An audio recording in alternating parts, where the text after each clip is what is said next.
আসসালামু আলাইকুম। আল্লাহর রহমতে আপনারা ভালো আছেন, আমিও আছি। চলে এলাম আমি কাকিমার বাগানে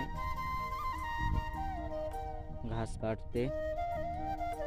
তো আমি মনে করলাম যে একটা ভিডিও বানাই আমাদের দর্শককে দেখার জন্য। দেখতে পাচ্ছেন অনেক বড় বাগান। এটা হলো কাটিমন আমের মুকুল, অনেক ধরেছে। দুঃখের বিষয় যে আম থাকবে না, তাই ভাঙ্গা ফেলবে মুকুলগুলো।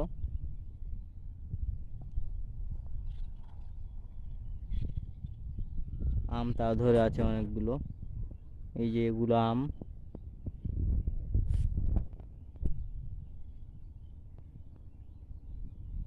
আমি এগুলো ঘাস কাটছি গরুকে খাওয়ার জন্য। আর তার পাশে বাগানের পাশেই বোরের বাগান আছে। আপনাকে ঠিক মতো দেখাতে পাচ্ছি না আমি। তো আসসালামু আলাইকুম, আপনারা সবাই ভালো থাকবেন, আমার জন্য দোয়া করবেন, আমি যেন এগিয়ে যেতে পারি।